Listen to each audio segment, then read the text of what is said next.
ব্যবহারেণ জায়ন্তে মিত্রাণি রূপবস্থা, অর্থাৎ আমরা কেউ কারো শত্রু না, কেউ কারো মিত্রও না। ব্যবহারের দ্বারাই প্রকাশ পায় যে কে কার শত্রু আর কে কার মিত্র।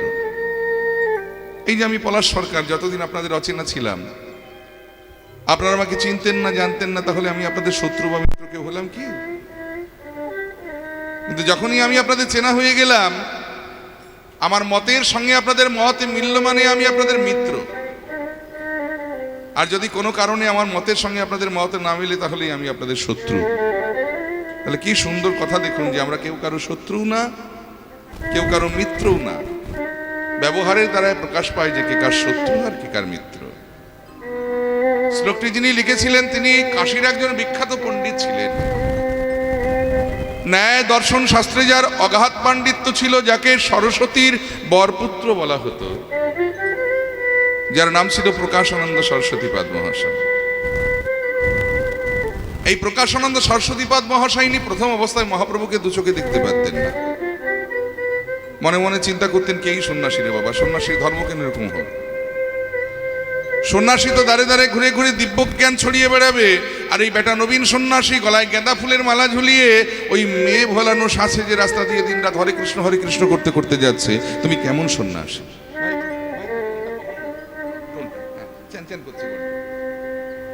জানি তাই, হরে কৃষ্ণ, তুমি কেমন সন্ন্যাসী? কিন্তু যেদিন মহাপ্রভুর সামনাসামনি হয়ে শাস্ত্র আলোচনায় বসেছিলেন প্রকাশানন্দ, মহাপ্রভুর বদনে একটার পর একটা সংস্কৃত শ্লোকের বর্ণনা শুনতে শুনতে এক সময় আছাড় খেয়ে পড়েছিলেন মহাপ্রভুর আতুল রাঙা চরণে, যে হায় হায় হায়, এই মানুষটাকে আমি এতদিন না চিনে, না জেনে, না বুঝে, না সম্বন্ধে জগতে এত কটু কথা বলে বেরিয়েছি। মহাপ্রভু বলেছিলেন, ওঠো প্রকাশানন্দ, আজ থেকে তুমি আর প্রকাশানন্দ নও, আজ থেকে তোমার নাম হলো প্রবোধানন্দ। কেন জানো? প্রো মানে হলো বিকাশ, আর বোধ মানে হলো বুদ্ধি। এই যে তোমার বুদ্ধির বিকাশ হলো, এই জন্য তুমি হয়ে গেলে আজ থেকে প্রবোধানন্দ। তো সেই প্রবোধানন্দ সরস্বতীপাদ চিন্তা করলেন, এতদিন এই মানুষটা সম্বন্ধে আমার একটা ভুল ধারণা ছিল, কিন্তু এবার যখন তাকে আমি চিনতে পেরেছি, বাবা পণ্ডিত যদি প্রকৃত পণ্ডিত হন, সেই পণ্ডিতের ধর্ম কি জানেন? পণ্ডিত যদি একবার কাউকে চেনার আগে অবজ্ঞা করে ফেলে, সেই পণ্ডিত যদি এবার তাকে চিনতে পারে, সঙ্গে সঙ্গে তাকে পূজা করে, আর পূজা করে ভগবানের সঙ্গে এক আসনে বসিয়ে দেন। তাই যেহেতু প্রকাশানন্দ প্রকৃতার্থে পণ্ডিত ছিলেন, তাই তিনি মনে মনে চিন্তা করলেন যে এরকম একটা মানুষকে আমি এতদিন না চিনে, না জেনে, না বুঝে, না সম্বন্ধে জগতে অনেক কটু কথা বলে বেরিয়েছি। এবার যখন তাকে আমি চিনতে পেরেছি, তাহলে আমার ঘোষণা করে যাওয়ার দরকার এই জগতের মাঝে তার সম্বন্ধে দু চারটে সত্য কথা। আর ঘোষণা করতে গিয়ে তিনি মহাপ্রভুকে কেন্দ্র করে একটি গ্রন্থই রচনা করে ফেললেন, যে গ্রন্থটির নাম হলো চৈতন্য চন্দ্রামৃত গ্রন্থ। আর সেই গ্রন্থে এত সুন্দর সুন্দর শ্লোকগুলো লিপিবদ্ধ করা আছে। এই দেখুন, মহাপ্রভুকে প্রণাম করতে গেলে যে মন্ত্রটির দ্বারাই প্রণাম করতে হয়, প্রত্যেকটা দেবদেবীর দেখবেন একটা প্রণাম মন্ত্র আছে, তেমনি মহাপ্রভুকে, চৈতন্য মহাপ্রভুকে প্রণাম করতে গেলে যে মন্ত্রটির দ্বারা প্রণাম করতে হয়, সেই মন্ত্রটি কিন্তু এই গ্রন্থেই লেখা এবং প্রকাশানন্দ সরস্বতীপাদের রচনায়। কি? আনন্দ লীলাময় বিগ্রহায় হে মাভা দিব্যচ্ছবি সুন্দরায় তস্মৈ মহাপ্রেম রস প্রদায় চৈতন্য চন্দ্রায় নমো নমস্তে।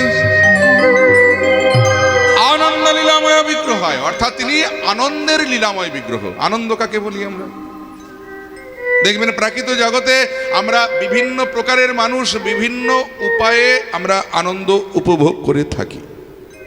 প্রত্যেকের আনন্দ পাওয়ার ধরন কিন্তু একরকম নয়। আমরা যে যার মতো করে আনন্দের রাস্তাটা বেছে নিই। হরিবল।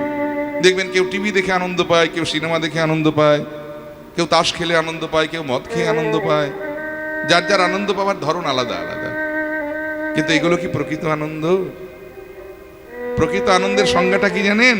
শাস্ত্রে বলা হলো যে আনন্দ অপরের নিরানন্দের কারণ হয় না, সেটা হলো প্রকৃত আনন্দ। মানে আমি আনন্দ করছি, কিন্তু অপরে যেন আমার আনন্দ করাতে কেউ যেন দুঃখ না পায়। এই যে টিভি দেখে আমরা আনন্দ করছি, টিভিতে কি দেখছি আমরা? দিনরাত বাংলা চ্যানেলগুলোতে বাংলা সিরিয়াল, আর সেখানে শাশুড়ি আর বৌমার দিনরাত শুধু ঝগড়া। আর সেই ঝগড়া দেখে হয় শাশুড়ি বৌমার উপরে অ্যাপ্লাই করছে, নইলে শাশুড়ি বৌমার উপরে অ্যাপ্লাই করছে। এতে কি হচ্ছে? একজন আনন্দ পেতে গিয়ে আরেকজনকে দুঃখ দিচ্ছে। তাহলে দেখুন, এটা কিন্তু প্রকৃত আনন্দ নয়। কেউ তাস খেলে আনন্দ পায়, তাস খেলে নিজে আনন্দ করতে গিয়ে সংসার চুলোয় উঠছে। হরি বল। দিন রাত শুধু গিন্নির সঙ্গে ঝগড়া, সারাদিন শুধু তাস খেললেই হবে, হ্যাঁ, সংসারের চিন্তা করতে হবে না। এই দেখুন, নিজে আনন্দ পেতে গিয়ে আরেকজনকে দুঃখ দিচ্ছে। এটাও কিন্তু প্রকৃত আনন্দ নয়। কেউ মদ্যপান করে আনন্দ পায়, মদ খেয়ে নিজে আনন্দ করতে গিয়ে রাস্তা দিয়ে হেলতে দুলতে যেতে যেতে ভদ্রলোককে যদি দু চারটে গালিগালাজ দিয়ে দেয়, তাহলে দেখুন নিজের আনন্দের জন্য আরেকজন দুঃখ পেল। এটাও কিন্তু প্রকৃত আনন্দ নয়। তাহলে প্রকৃত আনন্দ কোথায় আছে? এই যে দেখুন, আপনারা এসেছেন কীর্তন শুনতে, আমি এসেছি কীর্তন গাইতে। আমরা এখানে কেউ কাউকে কিন্তু দুঃখ দিতে আসিনি, আমরা উভয়ে এসেছি আনন্দ উপভোগ করতে। তাহলে এই যে আনন্দটা, এই আনন্দে কিন্তু অপরকে দুঃখ দেবার কোনো জায়গা নাই। তাহলে কীর্তনে আছে প্রকৃত আনন্দ। আর কীর্তনের পিতাকে আমার চৈতন্য মহাপ্রভু, তাই তিনি হলেন আনন্দের লীলাময় বিগ্রহ। নিতাই গৌর হরি বল। তাহলে প্রথমেই বলা হলো আনন্দ লীলাময় বিগ্রহ হে মাভ, হে মাভ অর্থাৎ হেমযুক্ত আভ।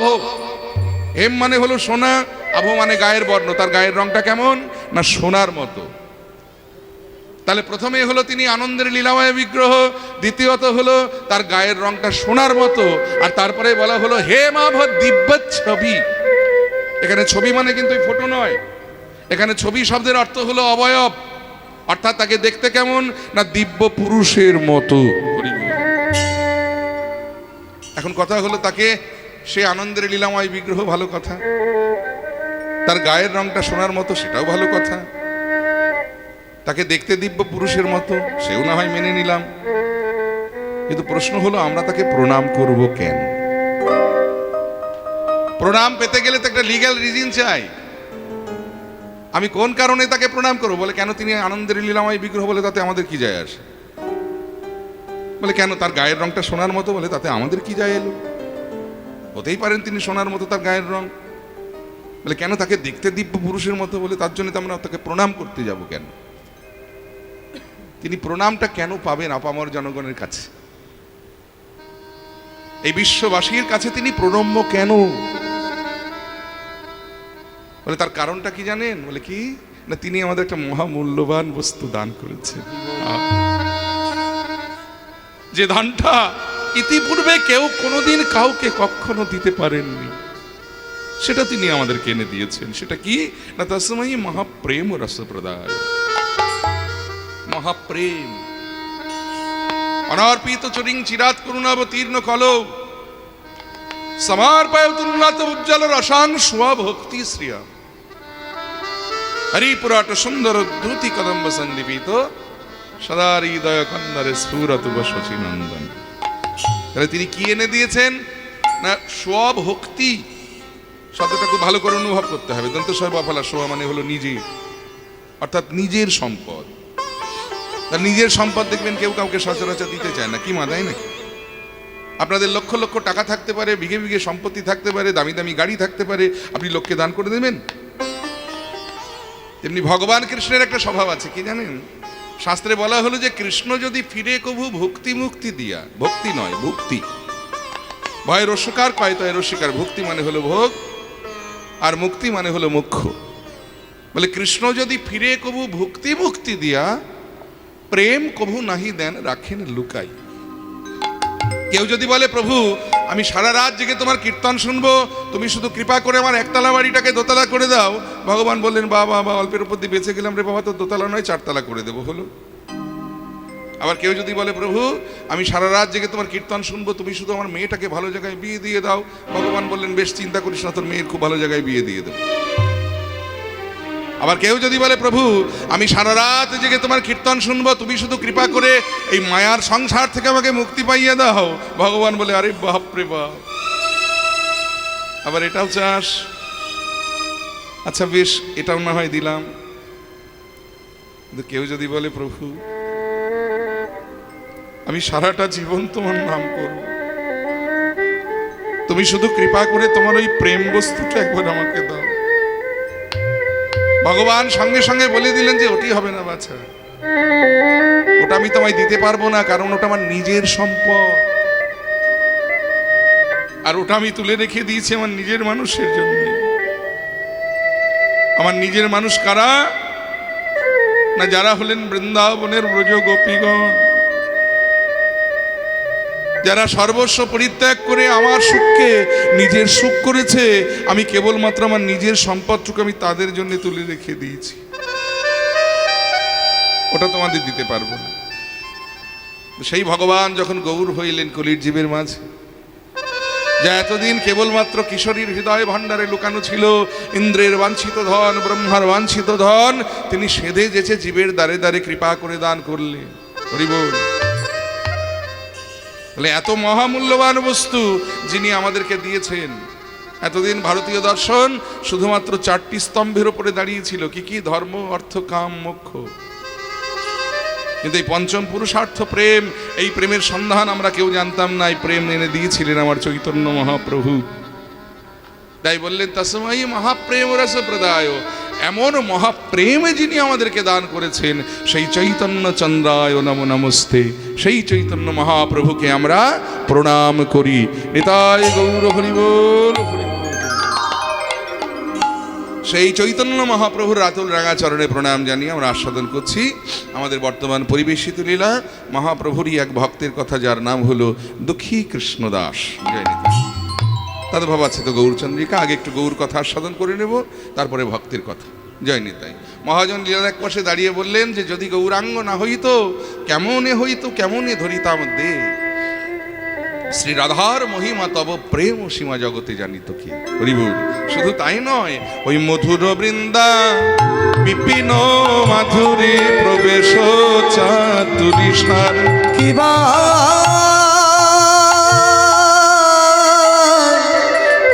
মধুর অবৃন্দা বিপিন মাধুরী প্রবেশ চাতুরী সার আমার বড়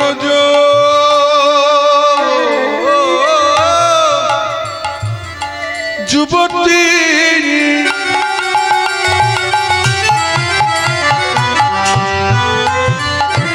তার ভাবের ভক্তি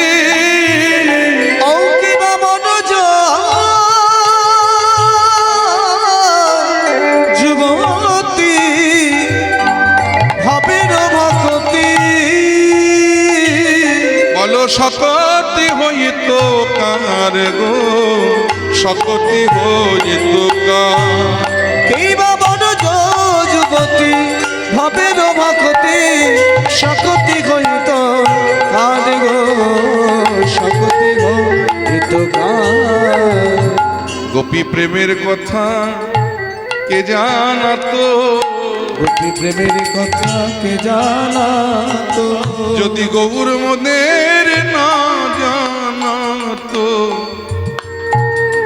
সেই গোপী প্রেমের কথা কে জানাতো, যদি গৌর মোদের না জানাতো। গোপী প্রেমের কথা কে জানাতো, যদি গৌর মদের না জানাতো। সেই গোপীর প্রেম আমরা জানতাম না যদি গৌর আমাদের কৃপা করে না জানাতেন। বাবা, গোপীর প্রেমটা কেমন জানেন? বলে অকৈতব প্রেম। অর্থাৎ অকৈতব শব্দের অর্থ হলো অপ্রাকৃত, যাহা প্রাকৃত নয়।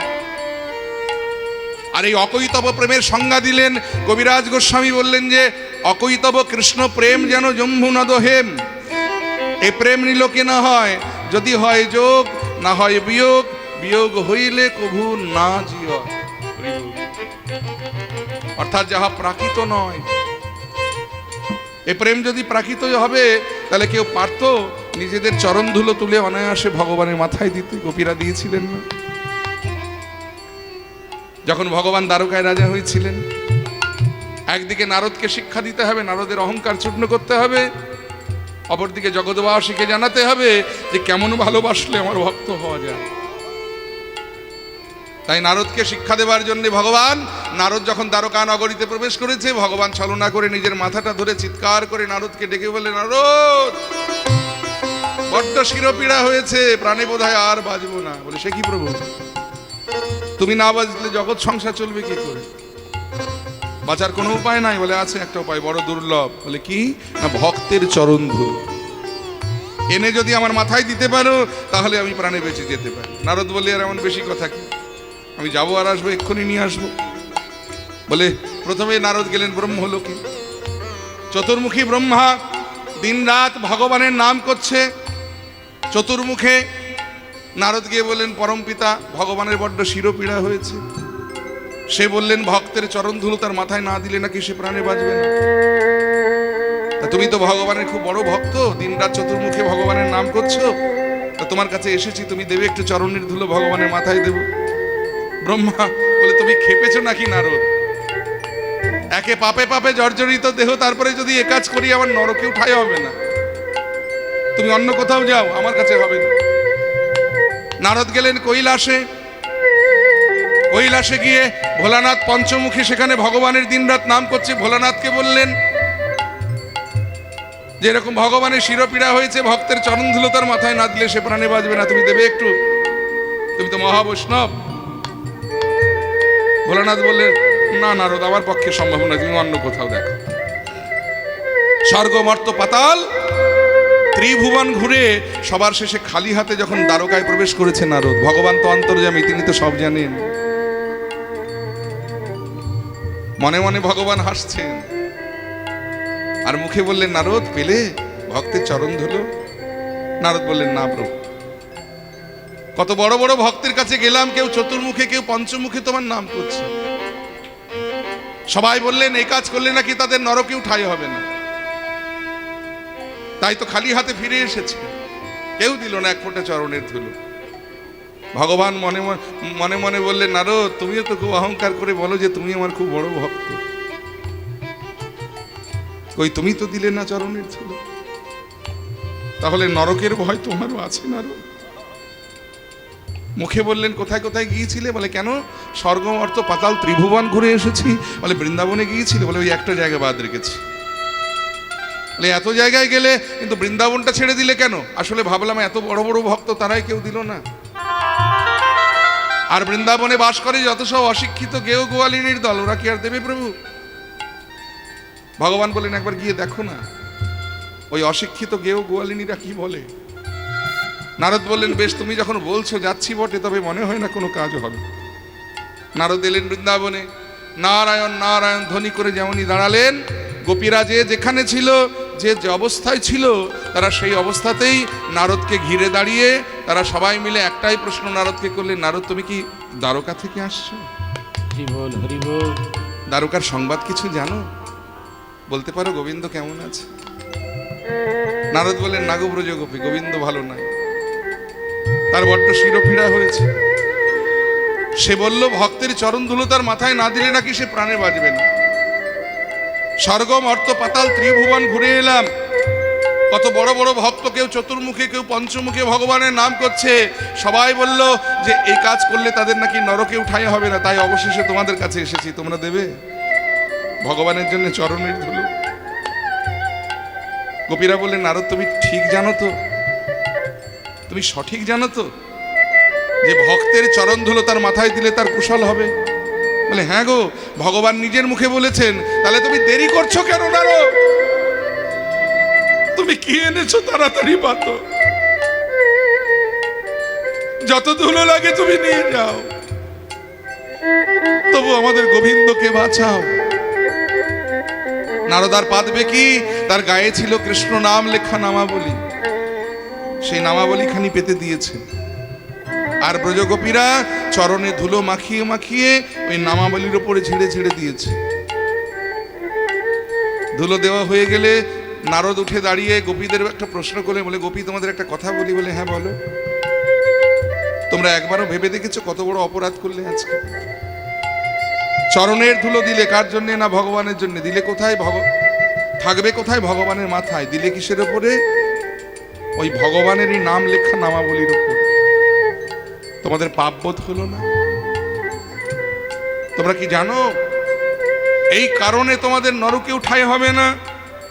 গোপীরা বললেন, নারদ আমাদের চরণ ধুলি তার মাথায় দিলে যদি তার কুশল হয়, তার সুখের জন্য আমরা না হয় নরকের থেকে নিকৃষ্ট কোন স্থানে যাব, তবু তো সে ভালো থাকবে, সে কুশলে থাকবে। কারণ তুমি কি জানো না নারদ, আমি যে কৃষ্ণ সুখের সুখী নারদ। আমরা কৃষ্ণ সুখে সুখী নারদ, আমরা কৃষ্ণ সুখে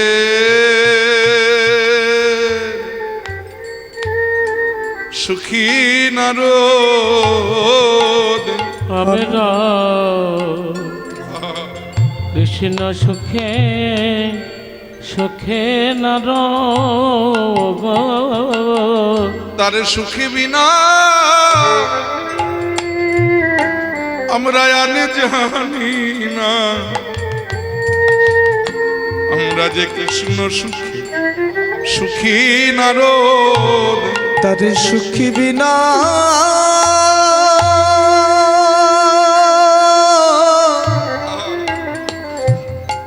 আমরা আমরা আনে জানি না। আমরা কৃষ্ণ সুখের সুখী নারদ, কৃষ্ণ সুখ বিনা আমরা আনে জানি।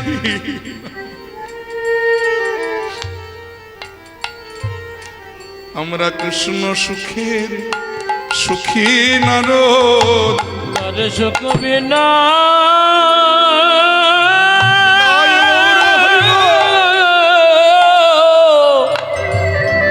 আমরা মানে জানি না। কৃষ্ণ সুখে সুখী নর, কৃষ্ণ সুখ বিনা আমরা আনে জানি না। তার সুখে সুখী আর দুঃখে দুঃখী, তার সুখী বিনা আনে জানি না। আমরা তার সুখে সুখী দুঃখে দুঃখী, তার সুখী বিনা আনে জানি না। আমরা তার সুখে সুখী দুঃখে দুঃখে, তার সুখী বিনা আনে জানি না। সুখে সুখে দুঃখে তার সুখী বিনা আনে জানি না। সুখে সুখী দুঃখে দুঃখে, তার সুখী বিনা আনে জানি না। সুখে সুখে দুঃখে দুঃখে, আমরা গোবিন্দ সুখের সুখী নারদ। তাহলে সেই যে গোপীর প্রেম আমরা জানতাম না যদি গৌর আমাদের কৃপা করে না জানাতেন বাবা। আজকে গোপীর প্রেমের কথা আমরা জানতে পেরেছি কারণ গৌর আমাদেরকে জানিয়েছেন। তাই কত বড় কৃপাময় দেখুন, কত বলবো তার কথা এক মুখে বলে শেষ করা যায় না। ব্রহ্মা চতুর্মুখে যার কথা বলে শেষ করতে পারেনি, ভোলানাথ পঞ্চমুখে যার কথা বলে শেষ করতে পারেনি, আমরা এক মুখে কতটুকু বলবো? তবে একটু বলার চেষ্টা করি যতটুকু বলতে পারি। যদি প্রথমে তার রূপের কথা বলতে যাই তাহলে বলবো রূপ ছিল তার অনবদ্য, কোটি কামদেব যার রূপ দেখে মূর্ছা যেতেন এমন রূপের উপবান ছিলেন আমার গৌর সুন্দর। আর গুণের কথা বলতে গিয়ে বলবো বাবা গুণ ছিল তার অপরিসীম, অর্থাৎ যার কোনো সীমা হয় না। আর অবদান যা ছিল অনির্বচনীয়, মানে বদরে বলে শেষ করা যায় না। কি দেননি তিনি আমাদের, ভাবুন তো কি দেননি তিনি আমাদের। আজ থেকে 537 বছর পূর্বে আমরা যদি শ্রীধাম নবদ্বীপের মাটিতে ফিরে যাই বাবা, কি ছিল না সেখানে? বড় বড় টোল ছিল, বড় বড় পণ্ডিত ছিল, সেই পণ্ডিতদের পাণ্ডিত্য ছিল, আবার সেই পাণ্ডিত্যের অহংকারও ছিল, অর্থ ছিল, মানুষে মানুষে ঠেকাঠেকি ছিল, কিন্তু একটি বস্তুর অভাব ছিল যার নাম হলো প্রেম বা ভক্তি। সোজা কথায় নবদ্বীপে একটি প্রদীপ ছিল, সেই প্রদীপে তেল ছিল, তাতে সলতে ছিল, পাশে আগুন ছিল, কিন্তু অগ্নি প্রজ্বলিত করবার মতো কেউ ছিল না। কিন্তু আমার শ্রীকৃষ্ণ চৈতন্য মহাপ্রভুর আবির্ভাবে যেদিন হতেই প্রদীপটিতে অগ্নি প্রজ্বলিত হয়েছিল, আর সেই যে বলা শুরু হলো জয় নবদ্বীপ ভারত প্রদীপ, হরি বল। আজকে হরিসভায় দাঁড়িয়ে আমরা অহংকার করে চিৎকার করে গলা ফাটিয়ে বলতে পারি যে নবদ্বীপ আজকে শুধু ভারতের প্রদীপ নয়, শ্রীধাম নবদ্বীপ আজকে সমগ্র বিশ্বের প্রদীপ। আপনারা সকলে একমত নিশ্চয় আমার সঙ্গে। আজ গোটা বিশ্বের মানুষ, কোথায় আমেরিকা, কোথায় অস্ট্রেলিয়া, কোথায় ফ্রান্স, কোথায় ইংল্যান্ড, কত দেশ বিদেশ হতে কত অগণিত গৌরভক্ত দল, তারা দিবানিশি নবদ্বীপের মাটিতে এসে নামের মালা হাতে করে দিনরাত গৌর গৌর গৌর গৌর করছে। কিন্তু দুঃখ লাগে কোথায় জানেন? আমরা যারা এই বাংলার মাটিতে জন্মেছি, আমরা যারা বাঙালি মায়ের সন্তান, আমরা গর্ব করে অহংকার করে বলতে পারি যে গৌর আমাদের ভগবান। কিন্তু যে গৌর আমাদের এত কিছু দিয়েছেন, আমরা তাকে কি দিতে পেরেছি বাবা? হরি বল। যিনি আমাদের এত কিছু দিয়েছেন, আমরা তাকে কি দিতে পেরেছি? প্রেম ভক্তি জীবের দ্বারে দ্বারে সেধে যেচে দান করেছেন, ভাবতে পারেন? এই প্রেম হলো ইন্দ্রের বাঞ্ছিত, ব্রহ্মার বাঞ্ছিত। দেবদেবীরা 33 কোটি দেবদেবী যা বাসনা করে কোনোদিন পায়নি, সেটা ভগবান আমাদের কলিহত কামাসক্ত জীবকে দান করে গেলেন। কারণ প্রেম ছাড়া, ভক্তি ছাড়া তো ভগবানকে পাওয়া যায় না। এই ভক্তি হলো ভক্তির সম্পদ।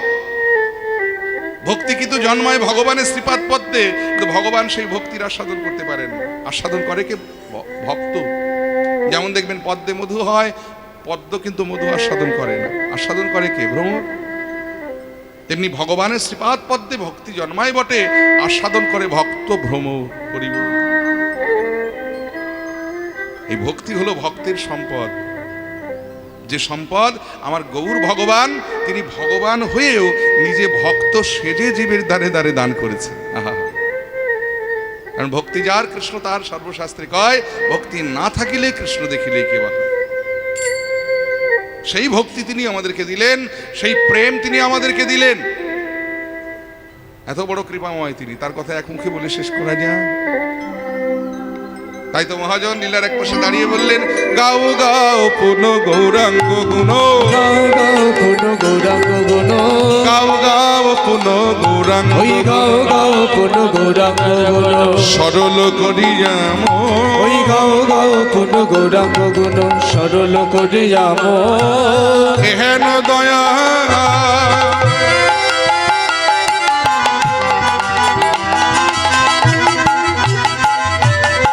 হেন দয়াল এ ভব সাগরে, দয়াল এ ভাব সাগরে, হেন দয়াল এ ভব সাগরে, দয়ালে ভব সাগরে নাহি দেখি একো জন গো, নাহি দেখি একো জন।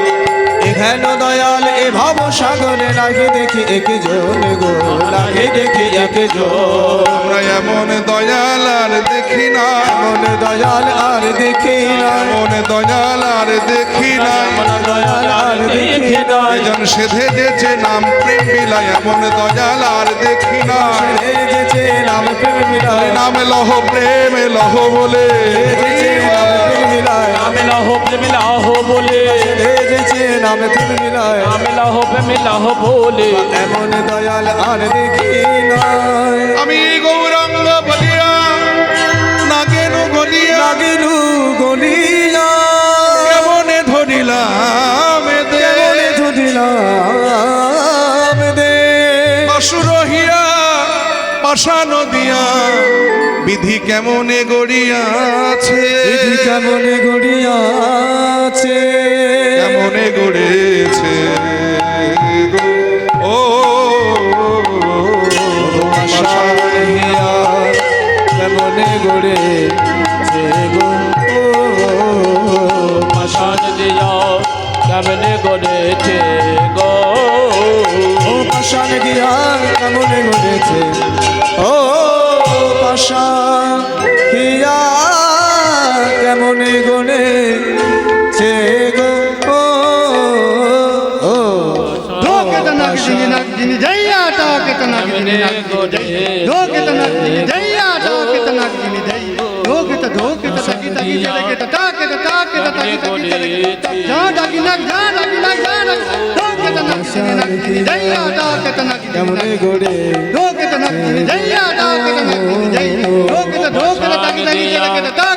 কেমনে গড়ে ও পাষাণ হিয়া কেমনে গড়ে সে গো, ও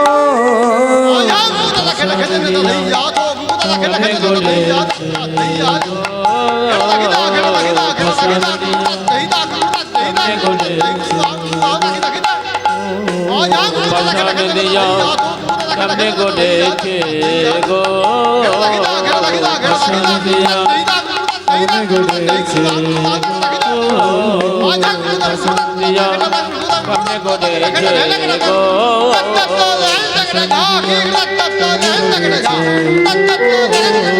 পাষাণ দিয়া কেমনে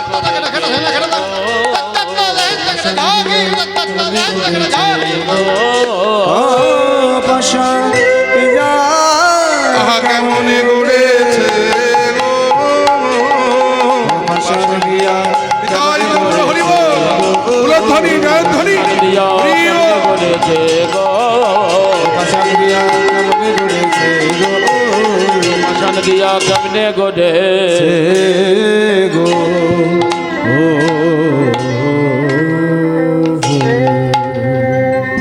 জয় নিতাই গৌর হরি বল হরে কৃষ্ণ রাধে শ্যাম।